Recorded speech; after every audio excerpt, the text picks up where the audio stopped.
Hello friends and family. The title of this week's devotion is Sensational, talking about our sensational relationship with Jesus. That it's more than theology. It's more than head knowledge. It's an experiential relationship. And so you find in John 17 verse 3, it writes, eternal life is to know the Father and Jesus Christ whom He sent. And this word know is not just to know about, but to know intimately. And that is what God is calling us to in relationship to Him, is to know Him personally.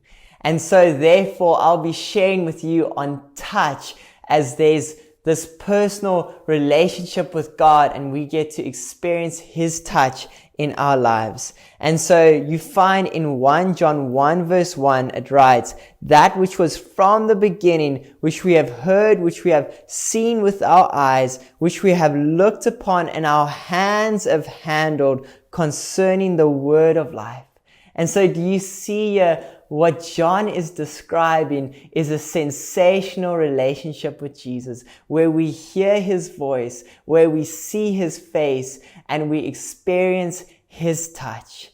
And so it goes on to say in verse 3, that which we have seen and heard we declare to you, that you too may have fellowship with us. And truly our fellowship is with the Father and His Son, Jesus Christ. And so this word for fellowship in the Greek is koinonia, and what it means is communion. And what that is joined participation, to share and have intimacy.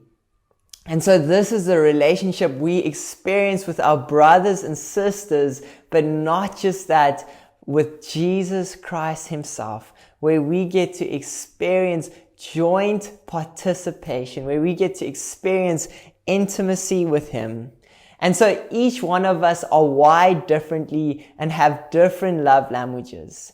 And so for me personally, when I first arrived in Knysna, love or physical touch was last on the list. But as the people embraced me here and that they would not let me go, sometimes pushing my boundaries, that began to be a language I spoke. And so I started to love in this way, where I received and gave love through physical touch. And I experienced it in my relationship with Jesus. And so I gave Him permission to wrap His arms around me, just as He wrapped His arms around the prodigal son.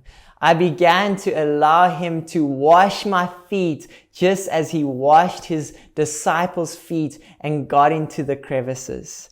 I began to respond like Mary, who poured out the alabaster jar of perfume and washed Jesus' feet with her hair. And I began to respond like John, who leaned into Jesus' chest after hearing the devastating news. And so this relationship we share with Christ is more than intellectual, and it's more than theology. It's personal intimacy. And so always remember, you are highly favored and deeply loved.